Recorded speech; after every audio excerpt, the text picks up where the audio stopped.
Hello, আসসালামু আলাইকুম everyone. সবাই কেমন আছেন?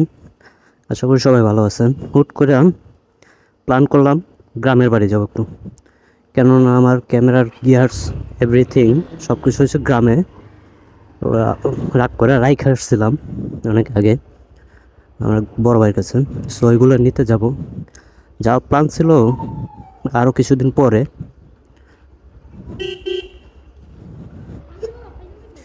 কিন্তু হুট করে আজকে বেরোইতেছে। বাসার সামনে এই জায়গাটা সবসময় পানি থাকে, আর মানে বুঝলেন কই থেকে যে আসছে পানি।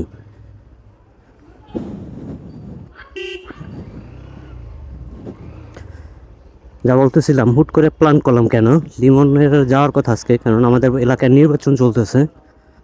সো লিমন সকালে ফোন দিয়েছিল, আমি তখন বিজি ছিলাম, ধরতে পারি নাই।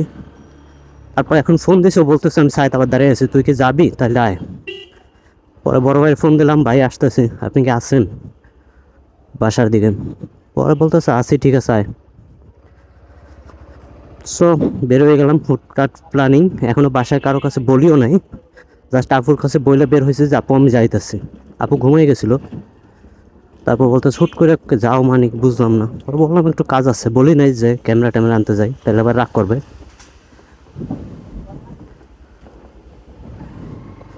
এই জন্য না বললে বের হয়ে গেছে, শুধু বলছি বাড়ি যাইতেছি, এতটুকুই। সো বেশি কথা বলবো না, গাড়ি চালানোর দিকে একটু ফোকাস দেই। কথা হবে পুস্তকরা পার হইয়া। আর এখন যে টাইম 4:40 বাজে, এই টাইমে যে জ্যামটা পাইতে হইব আমার সায়দাবাদ পর্যন্ত যাইতে, আল্লাহ জানে কি অবস্থা হয় জ্যামের। সো সায়দাবাদ যাইয়া লিমনরে নিয়ে তারপর কথা হইতেছে আপনাদের সাথে। গাইড চলে আসলাম পোস্তগোলা। সো এখানে বেশ ভালোই জ্যাম আছে, কেননা ব্রিজের কাজ চলতেছে আর নিচ দিয়ে জাহাজ যাইতেছে।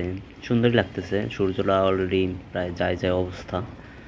এখানে কিন্তু সিঙ্গেল একটা লেন করে দিছে, আর দুই পাশে কাজ চলতেছে। মাঝখানে ব্রিজের যে অংশটা ভাঙে গেছে ওই অংশ কাজ চলতেছে। সো এখানে বেশ ভালোই জ্যাম ছিল, আমাদের উঠতে অনেক সময় লাগছে ব্রিজের উপরে। এই জন্য আস্তে আস্তে যাইতেছি, কোনো জায়গায় দিয়ে ডানে ছাড়ছে, কোনো জায়গায় দিয়ে বামে সাইডে দিচ্ছে। সামনে মনে হয় বেশ খালি আছে, আর গাড়ি রাইড করতেছে এখন লিমন, আমি পিছনে বসে বসে ভিডিও করতেছি। বেশি একটা ভিডিও করব না, কারণ প্রচুর পরিমাণ বাতাস। এই বাতাসের ভিতরে ভিডিও করতে ইচ্ছা করতেছে না, বারবার হাত পিছনে ধাক্কায় নিয়ে যাইতেছে এত বাতাস। তো আমি পিছনে বসে শুধু চারপাশটা উপভোগ করে। দেখেন গাইস, একদম সূর্যটা যায় যায় অবস্থা, আর একটু পরে সূর্যটা চলে যাবে। সো আমাদের একটু খুব স্পিডিং করতে হইতেছে, কেননা পদ্মা সেতুটা পার হইতে হইব। তারপর ওই পাশে আবার সিঙ্গেল লেন আছে, আর আমার এক্স ব্লেড বাইকের আলো তো খুব কম, জানি না কেমন পারফরমেন্স পাই ওইদিকে যাইয়া। সো এই জন্য একটু তাড়াহুড়ো করতেছি এক্সপ্রেসওয়েতে, কারণ ওইদিকে যাইয়া যদি আলো কম হয়, আর হাইওয়েতে যে বাসগুলো চলবে ওই বাসের যদি মনে করেন চাপ খাই, তখন দেখা গেছে রাস্তার একদম পাশে যাই দাঁড়াই থাকতে হবে। সূর্যটা অলরেডি চলে গেছে, আর পাশ দিয়ে রেল লাইনের যে রাস্তাটা আছে, রাস্তার জন্য সূর্যটা দেখা যাইতেছে না। সো একদম চলে যাই আমরা। গাইস চলে আসছি পদ্মা সেতুর যে টোল প্লাজা আছে ওখানে ঢুকতেছি, আর এখানে ঢুকে টোল দিয়ে আমরা সোজা পদ্মা সেতুতে উঠে চলে যাব একদম আমাদের বাড়িতে।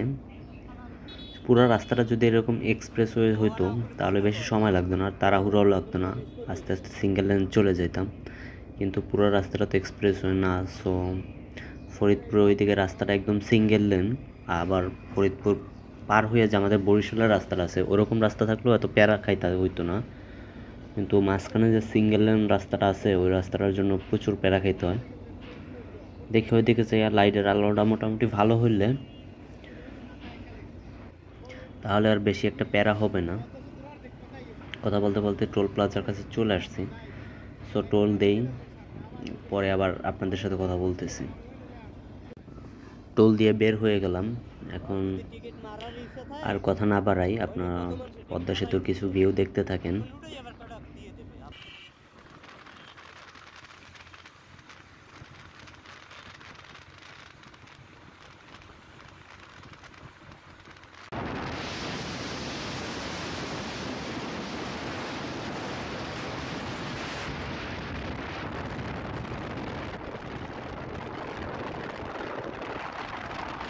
আমাদের ডান পাশের ভিউটা কিন্তু জোস লাগতেছে, কেননা সূর্যটা চলে গেছে। তো এখানকার ভিউটা এখন অনেক ভালো লাগতেছে। পদ্মা সেতুর এই পারে চলে আসছি। আর হয়তো বা ফুটেজ নিব না আজকে আর, কারণ রাত হয়ে গেছে অলরেডি।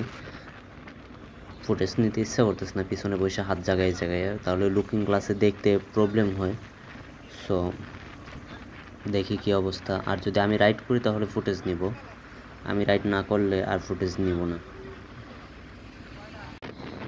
যে ভয়টা পাইছিলাম আমাদের হেডলাইট নিয়ে, ওইটাই হয়েছে। সামনে থেকে একটা গাড়ি আসলে আর কিছুই চোখে দেখি না, রাস্তার একদম পাশে চাপাইয়া স্লো করে থাকতে হয়। আজকে যে রাত কটা বাজবে যাইতে একমাত্র উপরওয়ালাই জানে। আর জানি না কোনো দুর্ঘটনার কবলে পড়ি কিনা। সবাই আমাদের জন্য দোয়া করবেন যেন সুস্থে পৌঁছাতে পারি।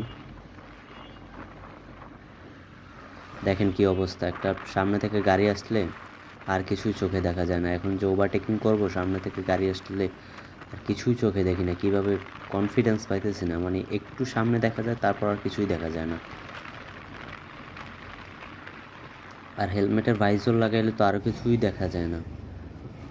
দেখেন কি কম আলো আসতেছে এই হেডলাইটে। আসলে সমস্যাটা হচ্ছে এই এক্সব্লেটের যে হেডলাইট আছে, এই লাইটটা এত আলো কম যা হাইওয়েতে চলার মতো না। কিন্তু আমরা যদি ফগ লাগাই সেটা কিন্তু প্রশাসন বুঝবে না যে এই লাইটটা অনেক আলো কম, এরা হাইওয়েতে গেলে আর কিছু চোখে দেখে না। সিটিতে চলা যায় মোটামুটি, তাও সিটিতেও চলতে যখন একটু অন্ধকার পড়ে তখন দেখা যাচ্ছে সামনে থেকে একটা যদি বাইক আসে বা একটা সিএনজি আসে, ওইটার আলোতে বা ওই যে রিক্সার যে ছোটো ছোটো লাইট আছে ওইগুলো আসলেও আর কিছু চোখে দেখা যায় না। এখন যে লাইটটাতে আসতেছে কিচ্ছু চোখে দেখা যায় না। সামনে থেকে আসতেছে না আমার সামনের গাড়ি, এটাই বোঝা যায় না। মনে হয় যেন আমি অন্ধকারে এখন দাঁড়াইয়ে থাকি, আর কিছু করার নাই। এভাবেই যেতে হবে, যেহেতু বের হয়ে গেছে এখন আর ব্যাক যাওয়া সম্ভব না। তো এই যে মানে ভাঙা থেকে যে ফরিদপুর যে রাস্তাটা আছে মাদারীপুর পর্যন্ত, এটা মানে একদম চিকন একটা রাস্তা। এই রাস্তাটা একটু সাবধানে চালাইতে হবে। হয়তো বা সর্বোচ্চ স্পিড আমরা তুলতে পারি 40-50-এ। কিন্তু এখানে একটা নিনজা টেকনিক আছে, সেটা হচ্ছে আপনি সামনে একটা প্রাইভেট অথবা একটা যদি হাইয়েস্ট পান, এই গাড়িগুলো আস্তে আস্তে চালায়, হঠাৎ ব্রেকও করে না। ব্রেক করলেও মানে একটা ডিস্টেন্স রাইখা তারপর দেখা গেছে ওরকম চালাইতে পারবেন আপনারা। এই টেকনিকটা ছাড়া আর কোনো ওয়ে নেই। আমরা এইভাবেই আগাইতেছি, একটা হাইয়েস্ট পাইলে ওর পিছনে পিছনে চালাইতেছি, আবার যখন হাইয়েস্টে চলে যায় তখন আবার ওরকম আস্তে আস্তে 30-40 স্পিডে চালাইতেছি। তাড়াহুড়ো করা যাবে না, কারণ জীবনটা অনেক দামি। সো দেখি সামনে যাইয়া কি অবস্থা হয়। গাইস, আমরা বরিশাল পার হয়ে লেবুখালী চলে আসছি। এর মধ্যে আর কোনো ফুটেজ নেই না, বরিশাল দাঁড়াইছিলাম ঘন্টাখানিক, ওখানে ছিলাম। সো আল্লাহর রহমতে পৌঁছাইয়া গেছি প্রায় কাছাকাছি। আর অল্প কিছুক্ষণ আছে আমাদের বাসা। এখানে একটু দাঁড়াবো, 2-4টা ছবি টবি তুলবো, তারপর আবার টান দিয়ে একদম বাসায় চলে যাব। আল্লাহর রহমতে কোনো সমস্যা হয় না আমাদের আসতে, আস্তে আস্তে চালাই আসছি। আর ওই যেটা বললাম যে হাইয়েস্ট পাইলে বা প্রাইভেট পাইলে ওদের পিছনে একটু জোরে চালানো যাবে।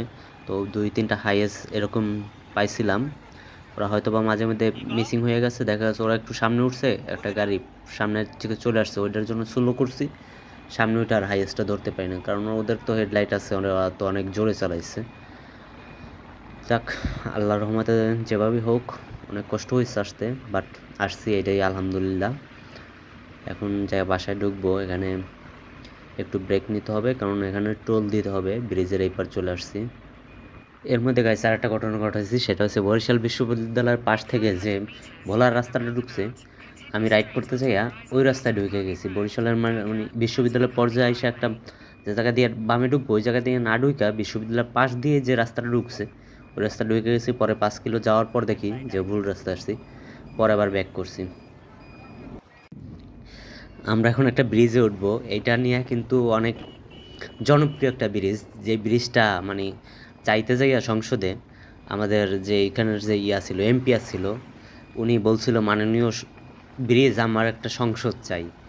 এটা হচ্ছে সেই ব্রিজ, এটা হচ্ছে সেই পটুয়াখালীর বিখ্যাত ব্রিজ, যে ব্রিজ নিয়ে এত ট্রোল করে সারা জাতি যে মাননীয় ব্রিজ আমার একটা সংসদ চাই। এটা হচ্ছে সেই পটুয়াখালীর বিখ্যাত ব্রিজ।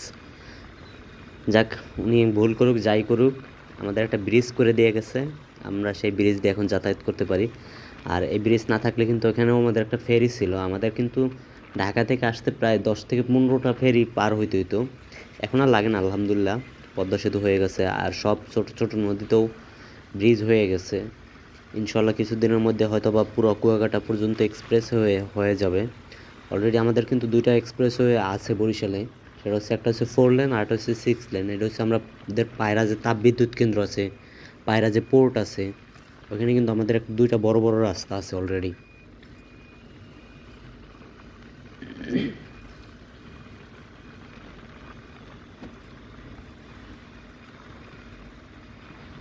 সো এই ব্রিজের একটা টোল আছে, টোলটা দিয়ে তারপর চলে যাব আমরা।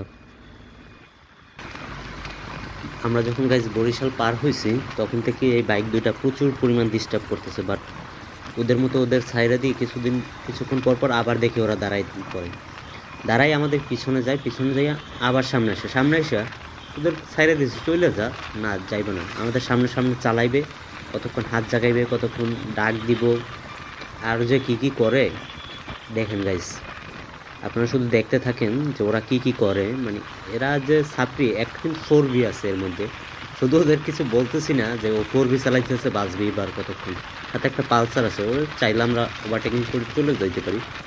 ওই দেখেন কি দেখাইতেছে বুঝছেন, মিডল ফিঙ্গার দেখাইতেছে। মানে অশিক্ষিত কত প্রকার, একটা বাইক আছে তুই বাইরে এসছো অলরেডি কিন্তু আমাদের এলাকায়, আমি চাইলে কিন্তু ওরা ধৈর্য কিছু বলতে পারি বা ওরা কিছু করতে পারি, বাট সেটা করব না।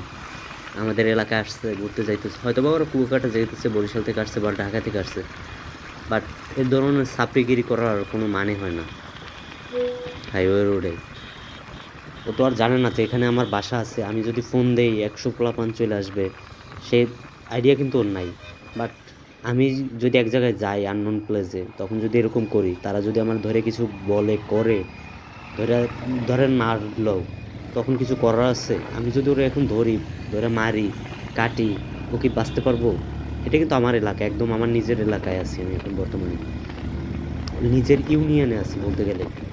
ওরা ধরলে কিন্তু ও কিছুই করতে পারবে না, কিন্তু তেমন কিছু করবে না। এই যে ওদের ওভারটেকিং করে চলে গেছি, আবার দেখা গেছে ওর টান দিয়ে আমার সামনে উঠবো, সামনে ওইটা কতক্ষণ ছাপড়িগিরি করবো।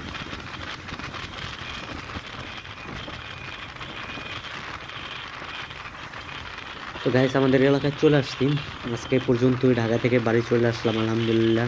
ফার্স্ট টাইম আমি বাইক নিয়ে আসছি, এর আগে লিমনের অভিজ্ঞতা আছে, ওর বাইক নিয়েও আসছে, বাট আমার বাইক নিয়ে আমি ফার্স্ট টাইম আসছিলাম এই বাইকে করে। এর আগে একবার আসছিলাম যেদিন আমার নামে বাইকটা করছি, বিআরটিতে আসছিলাম বরিশাল, ওই দিন আসছিলাম বরিশাল পর্যন্ত, আর আজকে আসলাম একদম বাড়ি পর্যন্ত। ওরে হয়তো বা আমি কিছুক্ষণ রাইড করবো, এখন লিমন রাইড করতেছি, আমি পিছনে বসে ফুটেজ নিতেছি। ওরে হয়তো আমতলী নামাই দিয়ে আসতে হবে, কারণ অনেক রাত হয়ে গেছে, অলরেডি 12টা প্লাস হয়ে গেছে টাইম। তো এখন গাড়ি ঘোড়া পাওয়াটা খুব টাফ, সো আমি ওরে আমতলিতে নামাই দিয়ে তারপরে আমি বাড়িতে ঢুকবো। তো এই পর্যন্তই, টাটা বাই বাই। সবাই দোয়া করবেন আমাদের জন্য, যেন ঢাকায় আবার খুব ভালোভাবে পৌঁছাতে পারি। আল্লাহ হাফেজ।